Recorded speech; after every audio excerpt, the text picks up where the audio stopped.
안녕하세요. 좋은 아침입니다. 오늘은 요한계시록 11장에서 12장까지를 한번 볼게요. 자, 요한계시록 11장은 재앙 이야기가 계속되는 중간에 하나님께서 가장 중요하게 지키시는 것이 무엇인지를 보여주는 장이거든요. 자, 어제 10장이 7번째 나팔을 불기 직전에 어떤 광고와 같은 장이라고 했었잖아요. 자, 11장도 마찬가지인 거예요. 아직 7번째 나팔이 불리지 않은 상황이거든요. 그리고 그 중간에 이 내용이 지금 들어와 있는 거예요. 자, 먼저 요한은 성전과 제단 그리고 그 안에서 경배하는 사람들을 측량하라는 명령을 받아요. 자, 이 측량은 무너뜨리기 위한 것이 아니라 이건 내 것이다 라는 표시를 위한 행위였던 건데요. 하나님은 지금 건물 자체가 아니에요. 그 안에서 예배하는 사람들을 지키고 계시다는 걸 지금 보여주는 거였던 거죠. 자, 2절을 보시면 성전 바깥마당은 측량하지 말래요. 그리고 그냥 두래요. 이것은 이방인에게 주었은즉 그들이 거룩한 성을 42달 동안 짓밟을 거래요. 이렇게 말하고 있는 거예요. 자, 여기서 거룩한 성은 어떤 건물이란 걸 말하는 게 아니라 바로 하나님의 그 백성, 공동체, 즉 교회를 가리키는 표현이라고 하더라고요. 자, 지금 성전 안에서 경배하는 사람들을 측량하라고 했잖아요. 그러니까 핵심이 건물이 아니죠. 뭐예요? 사람인 거예요. 자, 그리고 42달을 말하고 있는데 성경에서 42달이 나오고 1260일 또 3년 반 이런 게 나온다. 그럼 그냥 똑같은 한 말이라고 생각하시면 됩니다. 자, 한마디로 고난의 시간은 길어 보여도 하나님이 정해두신 제한된 기간이라는 거예요. 그러니까 지금 여기서 기간이 정해져 있잖아요. 3년 반, 42달 이렇게 정해져 있잖아요. 그러니까 이거는 끝이 있는 정해두신 제한된 기간이라는 걸 얘기하는 거죠. 자, 근데 바깥마당은 이방인들에게 밟히도록 그냥 내버려 두라고 했잖아요. 자, 이 말은 한정적인 시간 동안은 박해를 받게 될 거라는 걸 정확하게 말씀하시는 건데 끝없이가 아니죠, 여러분. 한시적 기간만이라는 겁니다. 자, 그 다음에 등장하는 두 증인이 있습니다. 자, 이 두 증인은 특정 두 사람을 말하는 게 아니에요. 하나님의 말씀을 증언하는 교회 공동체를 상징하는 건데요. 왜 하필 두 증인이냐? 자, 그거는 우리가 이제 신명기에 나오는 그 율법에 보면 2명의 증인이 있어야 그 증언이 참되다라는 법이 있거든요. 즉, 이 2명의 증인이 있다라고 말하는 건 지금 교회가 말하는 이 증언들이 확실하다라는 걸 지금 말하기 위해서인 거예요. 자, 그리고 42달, 그 정해진 고난의 기간 동안 애통하는 마음으로 말씀을 전한다라고 말하고 있거든요. 자, 성경에서는 3절에서 1260일을 예언하리라 라고 써있는 그 내용인 거예요, 지금. 자, 그리고 4절에 두 감람나무와 두 촛대가 나오거든요. 이 말은 교회가 스스로 빛나는 존재가 아니라 하나님께서 공급하시는 그 능력으로 세상에 빛을 비추는 존재라는 뜻인 겁니다. 여러분, 이거요, 이 내용 구약의 스가랴서 4장에 나오는 내용이에요. 예? 자, 다시 정리하면 하나님의 좋은 교회가 하나님의 말씀을 고난 가운데서도 애통하는 마음으로 말씀을 전하는 이들이 이렇게 할 수 있는 힘은 바로 하나님께서 주신 힘으로 이렇게 할 수 있다는 거고, 그들이 이렇게 말씀을 전하는데 누구든지 그들을 해하고자 한다면 하나님의 말씀이 진리로서 거짓과 악을 심판한다는 그 말을 상징적으로 말하고 있는 겁니다. 진짜 막 그들의 입에서만 불이 나와서 사람들을 죽인다는 게 아니에요.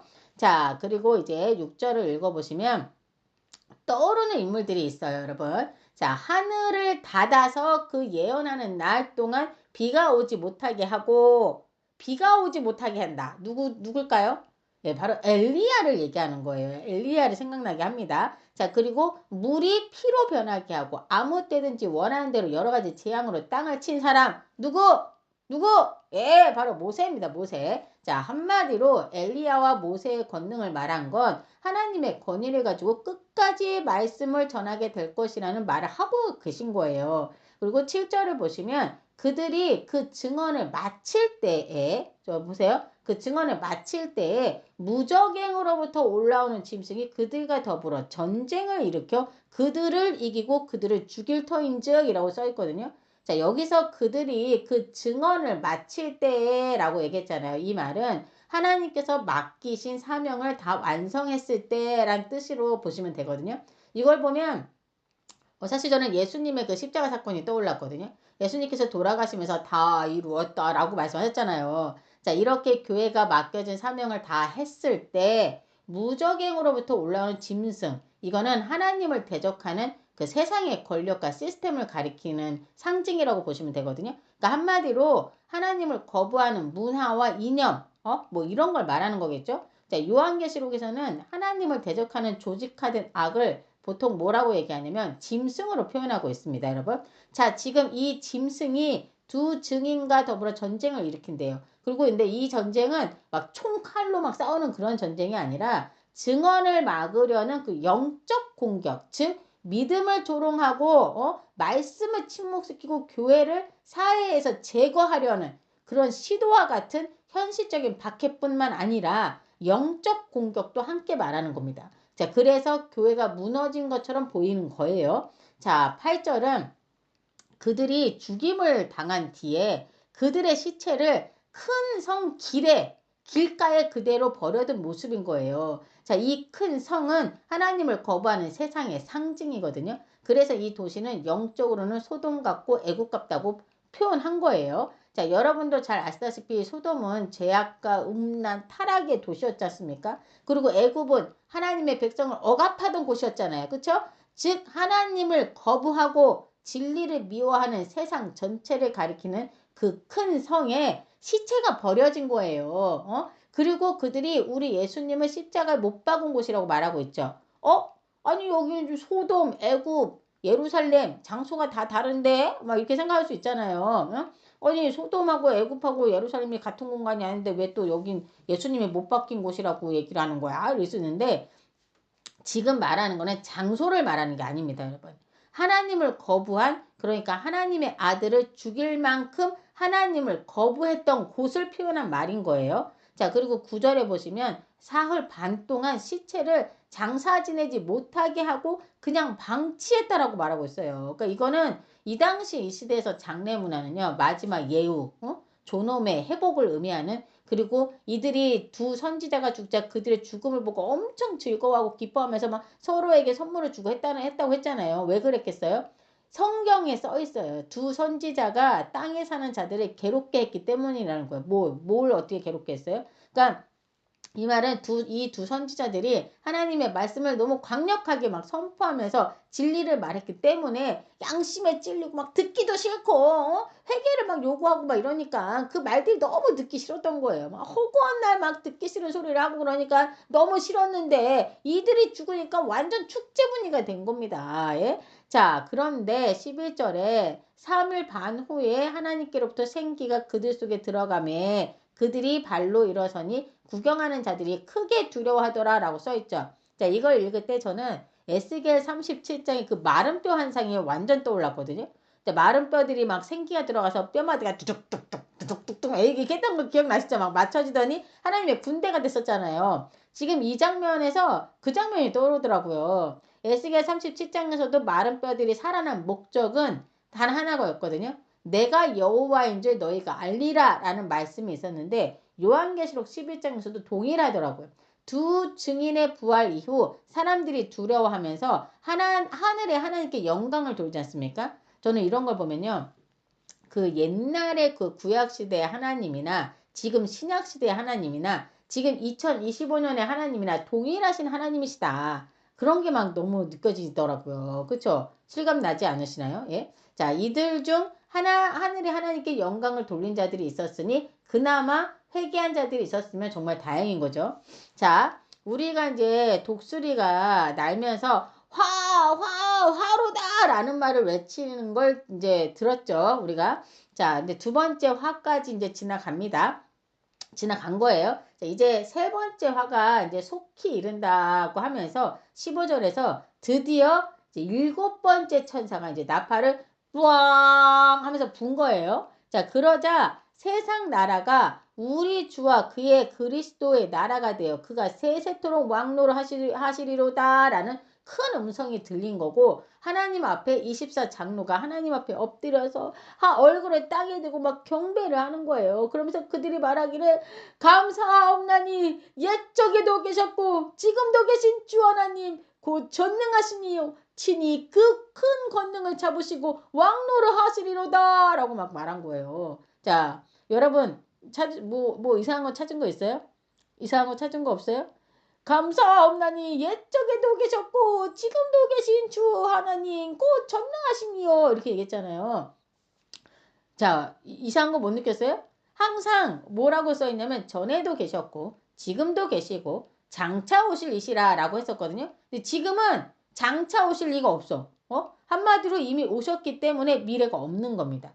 자, 그래서 18절에서는 심판을 말하고 있는 거고 19절에서 하나님의 언약궤가 보이기까지 한 거예요. 자, 여러분 이 언약궤는 어디에 있었죠? 지성소 안에 있었고 그 지성소에는 아무도 못 들어갔었던 거 아시죠? 왜요? 하나님의 임재가 충만한 곳이기 때문에 죄 있는 사람은 그 누구도 들어갈 수 없었잖아요. 그래서 1년에 한 번 대제사장이 자기도 먼저 속죄를 하고 그 속죄일에 들어갈 수 있었지 않습니까? 근데 지금 하나님의 언약궤가 보인 거예요. 자, 이 말은 이미 통치하고 계신 하나님의 주권이 이제 분명하게 드러나는 시대가 열렸다라는 선언과 같은 거였습니다. 같은 거죠. 자, 그리고 번개와 우레, 지진, 큰 우박은 혼란의 상징이 아니라 하나님의 임재가 드러날 때마다 나타나는 전형적인 표징입니다, 여러분. 네, 기억해 두세요. 번개가 우르릉 쾅쾅쾅 막 우라가 쫙쫙 막 지진, 큰 우박 이거는 혼란을 상징하는 게 아니에요. 하나님의 임재가 드러날 때마다 나타나는 전형적인 표징. 이걸 기억하시고 자 보세요. 11장에서의 하나님의 나라가 선포됐죠. 자, 그래서 언약궤가 드러났고 이제 하나님의 통치가 확정된 겁니다. 자, 그럼 왜 아직도 이 세상은 이렇게 혼란스럽고 교회가 공격당하고 성도들은 서로 교회에서 쌈박질하고 이 난리일까? 여러분, 12장이 바로 예수님의 부활 승천 이후 예수님의 부활 승천을 하셨죠, 여러분? 하셨죠? 그 이후 왜 교회와 성도에게 이런 싸움과 박해가 계속되는가? 그거에 대한 하늘의 관점에서 본 설명서라고 보시면 되거든요. 완전 대박입니다, 여러분. 자, 12장에 나오는 등장인물을 먼저 보면요. 여자가 나와요. 여자가 나오고 임신한 여자예요. 그리고 용이 나오고요. 그리고 아기가 나옵니다. 자, 1절에 하늘에 큰 이적이 보이니 해를 옷 입은 한 여자가 있는데 그 발 아래에는 달이 있고 그 머리에는 12별의 관을 썼더라 라고 써 있어요. 해를 옷 입었다? 자, 이게 뭘까요? 이거는 하나님의 영광의 옷을 입은 교회 공동체로 보는 견해가 많다고 하더라고요. 자, 그런데 이 여자가 아이를 뱄어. 아이를 뱄어 해산할 날이 다가와서 배가 아파서 배 하면서 막 진통을 하고 있는 모습인 거예요. 자, 아기 하면 또 누가 떠올라요? 예, 맞습니다. 우리 주 예수 그리스도가 떠오르죠. 자, 여자가 해산하려고 진통을 하려고 막 이러고 있는데 그때 또 다른 이적, 즉 큰 붉은 용이 있는데 여러분 상상을 해보세요. 머리가 7이래요. 야, 머리가 7이야. 그리고 뿔이 열이 10개가 있대요. 그리고 그 여러 머리에 7 왕관이 있대요. 왕관. 그리고 그 꼬리가 하늘에 있는 그 별의 3분의 1을 끌어다가 땅에 확 던져버렸대요. 예?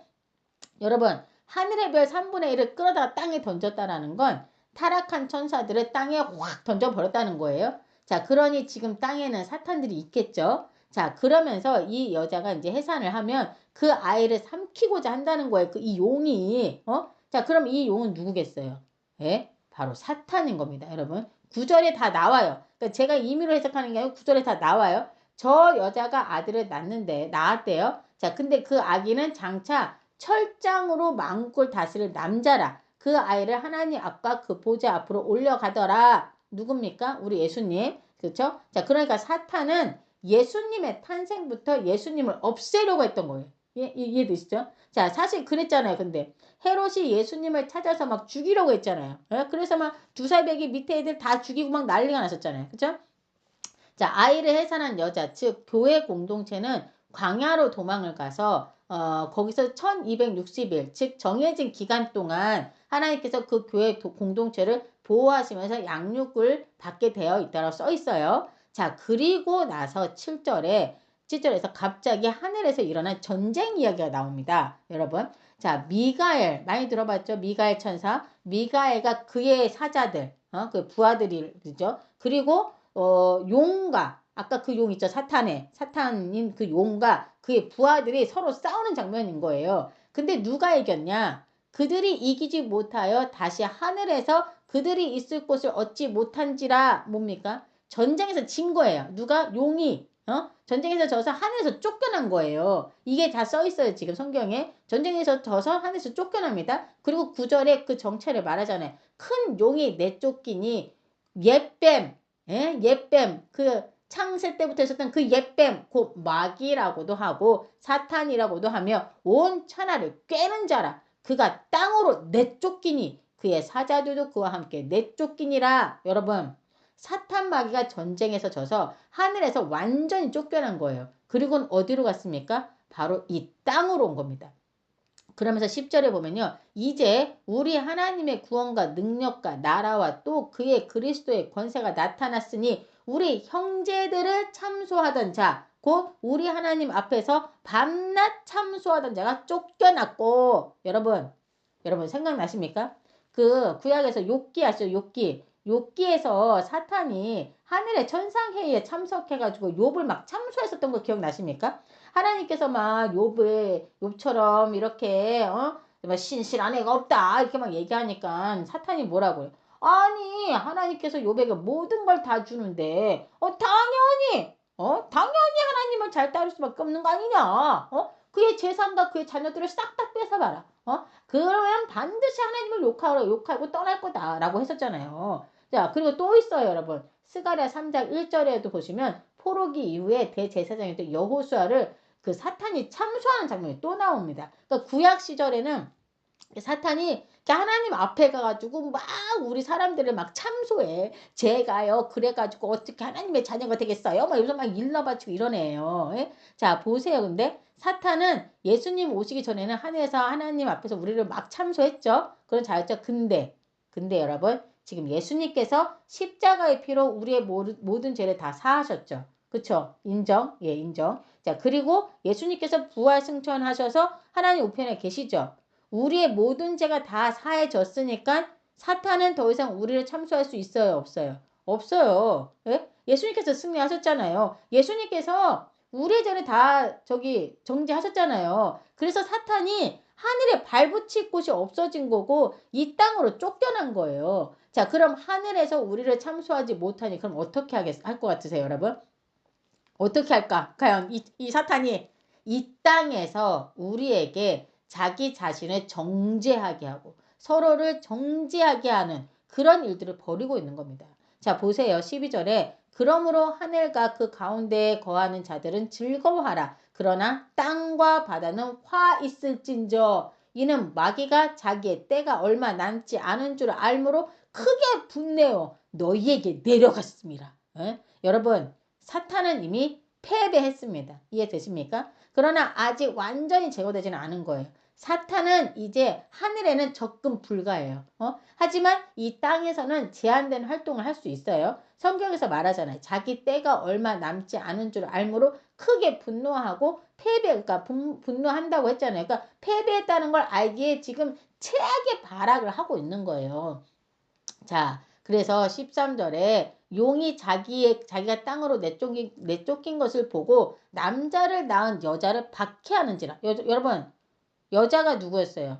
예수님을 믿고 증언하는 성도들, 교회 공동체를 박해한다는 거예요. 예? 그렇죠? 성경에 다 써 있잖아요. 자, 그래서 지금 로마의 대박해가 일어난 거고 성도들은 엄청난 핍박 아래에서 고난당하고 있는 겁니다. 그리고 지금도 보시면 교회가 공격을 받고 있는 거고 믿음이 조롱을 받고 막 개독교 막 이러잖아요. 막 뉴스에서 교회 목사를 그 일부 사람이 그런 거를 교회 전체가 그런 것처럼 막 공격을 하잖아요. 예? 자, 14절 보시면 그 여자가 큰 독수리의 두 날개를 받아 광야 자기 곳으로 날아가 거기서 그 뱀의 낯을 피하여 한 때와 두 때와 반 때, 즉 3년 반, 42달, 42달 이 동안 이 한정된 기간 동안 양육받음에 라고 써 있거든요. 자, 이거는 하나님의 보호하심, 즉 살게 하시고 버티게 하시고 끝까지 자라게 하신다는 걸 말하고 있는 거예요. 자, 여러분 출애굽기 19장 4절을 제가 읽어볼게요. 내가 애굽 사람에게 어떻게 행하였음가 내가 어떻게 독수리 날개로 너희를 업어 내게로 인도하였음을 너희가 보았느니라. 여러분 보셨죠? 똑같죠 말이. 지금 그 여자가 큰 독수리의 두 날개를 받아 광야 자기 곳으로 날아가 거기서 그 뱀의 낯을 피하매라고 얘기했잖아요. 근데 출애굽께서도 하나님께서 내가 어떻게 독수리 날개로 너희를 업어 내게로 인도하였는지 너희가 보았느냐라고 얘기했잖아요. 그러니까 예전에 그 하나님이 지금 요한에게 말씀을 하시는 그 하나님이랑 같은 거예요. 그러니까 성경을 읽다 보면요. 동일하신 하나님의 모습, 변하지 않는 하나님의 모습을 우리가 사실 계속 보게 됩니다. 예? 지금도 마찬가지예요. 지금도 그 동일하신 하나님이 우리와 함께 계신 겁니다. 너무 든든하지 않습니까, 여러분? 정말 대박 아닙니까?